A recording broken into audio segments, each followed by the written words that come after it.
오늘 밤, 우리는 밤하늘에서 가장 밝게 빛나는 작은 별 하나에 대한 이야기를 나누려 합니다. 만약 천문학자가 당신에게 저 별이 사실은 홀로 빛나는 하나의 점이 아니라 눈에 보이지 않는 수천억 개의 다른 별들을 품고 있는 거대한 은하에 빛나는 중심이라고 말해준다면 당신은 그 별을 어떻게 바라보시겠습니까? 아마 이전과는 전혀 다른 경외와 존중의 마음으로 그 작은 빛을 바라보게 될 것입니다. 여성의 몸에는 바로 그런 별이 하나 있습니다. 세상의 99%의 남자들이 그저 콩알만 한 작은 돌기 혹은 눌러야 할 하나의 버튼쯤으로 여기며 무심코 스쳐 지나가는 곳, 바로 클리토리스입니다. 그러나 이 작은 우주 속에 얼마나 광대하고 신비로운 세계가 숨겨져 있는지 아는 남자는 거의 없습니다. 오늘 우리는 그 무지의 장막을 걷어내고 이 작은 우주를 깊이 이해하는 남자가 어떻게 아내의 마음을 움직이는 진정한 동반자가 될 수 있는지에 대해 이야기할 것입니다.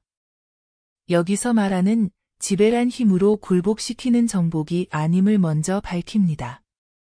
그것은 깊은 이해를 통해 아내 스스로가 자신의 감각의 주인이 되도록 돕고 그 여정 속에서 서로의 마음이 더 단단히 맞닿는 것을 의미합니다. 바람따라 이야기 속, 지금부터 가장 작지만 가장 위대한 우주로의 탐험을 시작하겠습니다. 한 남편의 좌절 섞인 목소리가 지금도 귓가에 맴돕니다. 그는 누구보다 아내를 만족시키고 싶어하는 열정적인 사람이었습니다. 그는 수많은 정보들을 통해 여성의 감각의 중심이 바로 그 작은 콩에 있다는 사실을 알게 되었고, 그 후로는 오직 그곳을 겨냥해 지나치게 집중하는 데에만 모든 노력을 기울였습니다. 그는 마치 정답지를 손에 쥔 수험생처럼 오직 그 한 문제에만 몰두했습니다. 하지만 결과는 늘 아쉬웠습니다. 아내는 그의 열정적인 손길 아래에서 편안함을 느끼기는커녕 종종 몸을 살짝 움츠리거나 난처한 표정을 짓기까지 했습니다. 그는 너무나도 혼란스러웠습니다. 소장님, 저는 분명 정답지를 보고 문제를 풀고 있는데 왜 아내는 오답이라고 말하는 걸까요? 책에서 안내한 대로 하고 있는데 왜 그녀는 즐거워하기는커녕 저를 피하려는 듯한 느낌마저 드는 걸까요? 이 남편의 서두름은 밤하늘의 북극성만 보고 그 주변의 수많은 별자리와 은하수를 보지 못하는 초보 항해사의 모습과도 같습니다. 그는 아내의 몸이 기계의 버튼처럼 단순히 반응할 것이라는 치명적인 착각에 빠져 있었던 것입니다. 그는 몰랐습니다. 자신이 바라보는 그 작은 별이 사실은 광활한 우주의 입구에 불과하다는 사실을 말입니다. 클리토리스. 이 작은 우주를 제대로 이해하기 위해서는 먼저 우리가 가진 편견부터 내려놓아야 합니다. 우리가 눈으로 볼 수 있는 흔히 콩알이라고 부르는 그 부분은 의학적으로 귀도라고 불립니다. 이곳은 감각적 편안함을 돕기 위해 존재하는 신이 여성에게 내린 소중한 선물 중 하나입니다. 실제로 이곳에는 남성의 귀도보다 2배 이상 많은 수천 개의 감각 신경 말단이 밀집되어 있습니다. 이는 인간의 신체 부위 중 가장 높은 신경 밀도입니다. 바로 이 때문에 준비되지 않은 상태에서의 직접적이고 성급한 자극은 편안함이 아니라 오히려 예민한 불편감이나 경계 반응을 유발할 수 있습니다. 마치 매우 민감한 고성능 마이크에 대고 갑자기 큰 소리를 내는 것과 같은 이치입니다. 99%의 남자들은 바로 이 귀두가 클리토리스의 때 전부라고 생각하고 이곳만을 한결같이 겨냥하는 실수를 저지릅니다. 하지만 이것은 거대한 빙산의 일각 혹은 큰 나무의 가장 높은 가지 끝에 열린 작은 열매 하나에 불과합니다. 진정한 클리토리스의 실체는 피부 아래 골반 깊숙한 곳에 더 넓게 뻗어 있습니다. 최근까지도 그 전체 구조는 널리 알려져 있지 않았으나 현대의학 기술의 발전, 특히 호주의 한 여성 비뇨기과 의사의 선구적인 연구 덕분에 우리는 마침내 그 신비로운 우주의 큰 지도를 손에 쥘 수 있게 되었습니다. 외부의 귀도는 음액체라는 단단한 줄기를 통해 몸 안쪽으로 이어집니다. 그리고 이 줄기는 다시 두 개의 굵은 뿌리로 나뉩니다. 첫 번째는 음액각이라고 불리는 한 쌍의 다리입니다. 이 두 개의 다리는 마치 나무의 뿌리처럼 골반뼈를 따라 아래쪽으로 깊고 단단하게 뻗어내리며 골반 전체의 미세한 움직임과 압력을 감지하는 안테나 역할을 합니다. 일상적인 지지나 포옹 같은 안정적인 접촉이 골반과 다리에 전달될 때 잔잔한 파동이 함께 공명하는 이유가 여기에 있습니다. 더욱 주목할 만한 것은 두 번째 뿌리입니다. 음액구라고 불리는 한 쌍의 날개는 마치 부드러운 날개처럼 입구 주변 양옆을 감싸 안는 형태로 존재합니다. 혈류가 증가하면 점차 도톰해지는 해면체 조직으로 이루어진 이 날개는 마음과 몸이 준비될 때 부드럽게 변화하며 주변을 포근하게 감싸줍니다. 많은 이들이 내부에서 전해지는 만족스러운 감각의 상당 부분을 사실은 이 날개가 간접적으로 반응하며 전해지는 파동으로 경험합니다. 이처럼 결코 콩알만 하나의 점이 아닙니다.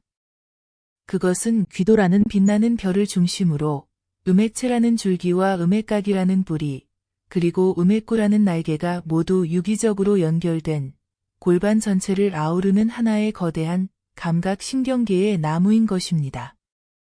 이 나무의 한쪽 가지를 살짝 움직이면 그 여운이 뿌리와 줄기를 타고 전체로 번지듯 이 우주의 한 부분을 섬세하게 이해하고 다가가면 그 파동은 골반 전체, 나아가 온몸에 잔잔하면서도 깊은 울림을 일으킬 수 있습니다.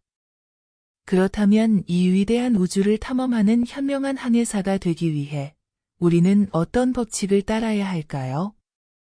복잡한 기술이나 암기가 필요한 것이 아닙니다. 오직 세 가지의 철학적 원칙을 기억하면 충분합니다. 저는 이것을 우주를 탐사하는 세 가지 법칙이라고 부릅니다. 첫 번째 법칙은 간접적인 접근의 원칙입니다. 절대로 곧바로 빛나는 별을 향해 성급히 다가가지 마십시오. 태양을 정면으로 오래 응시하면 눈이 피로해지듯 가장 민감한 그곳을 향한 빠른 접근은 아내의 감각의 문을 닫아버릴 수 있습니다. 진정한 탐험가는 목적지에 닿기 전에 반드시 그 주변의 행성과 위성들을 먼저 살피며 지형을 익힙니다. 당신의 손길 역시 마찬가지입니다. 따뜻한 손바닥 전체로 아랫배와 치골 주변부를 먼저 어루만지고 다가올 탐험에 대한 안전한 신호를 보내야 합니다. 그녀의 몸과 마음이 당신의 다음을 온전히 신뢰하고 받아들일 준비가 되었을 때 중심부의 별은 비로소 스스로 빛을 더합니다. 두 번째 법칙은 다양한 압력의 사용입니다. 우주는 단 하나의 힘으로 이루어져 있지 않습니다. 때로는 별가루처럼 부드러운 인력이, 때로는 유성처럼 단단한 중력이 필요합니다. 아내의 역시 마찬가지입니다. 늘 똑같은 속도와 똑같은 압력의 기계적인 자극은 감각신경을 쉽게 둔감하게 만들고 무료함을 낳습니다. 진정한 동반자는 상황에 따라 힘을 조절할 줄 아는 사람입니다. 때로는 손끝으로 빗방울이 떨어지듯 가볍게 신호를 보내고, 때로는 손바닥의 도톰한 부분으로 지그시 깊이를 주어 보세요. 때로는 부드러운 접촉으로, 때로는 따뜻한 숨결로 서로 다른 질감의 변화를 선물하세요.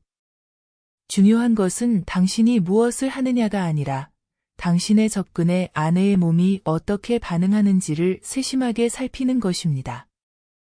그녀의 빨라지는 호흡, 미묘하게 달라지는 골반의 움직임, 잔잔한 숨소리. 그것이 바로 당신이 나아가야 할 길을 알려주는 가장 정확한 나침반입니다. 세 번째 법칙은 리듬의 변화입니다. 세상에서 가장 아름다운 음악은 결코 단조로운 리듬으로만 연주되지 않습니다. 느린 악장과 빠른 악장이 교차하고 또렷한 비트와 부드러운 선율이 어우러질 때 비로소 우리는 그 음악에 깊이 몰입하게 됩니다. 당신의 손끝은 단순한 동작의 도구가 아니라 아내의 몸이라는 섬세한 악기를 연주하는 지휘자의 손입니다. 한결같이 이어가다가도 예고 없이 잠시 멈추어 호흡을 함께 고르게 하십시오. 직선의 흐름을 부드럽게 이어가다가도 파도처럼 리듬을 가볍게 바꾸어 보세요. 좋은 연주자는 일정한 박자 안에서도 자연스럽게 변주하며 상대의 마음을 예측할 수 없는 감정의 여정으로 이끕니다. 당신의 유연한 리듬 속에서 아내는 점차 마음의 긴장을 내려놓고 당신이 만들어내는 감각의 물결에 자연스럽게 몸과 마음을 맡기게 될 것입니다.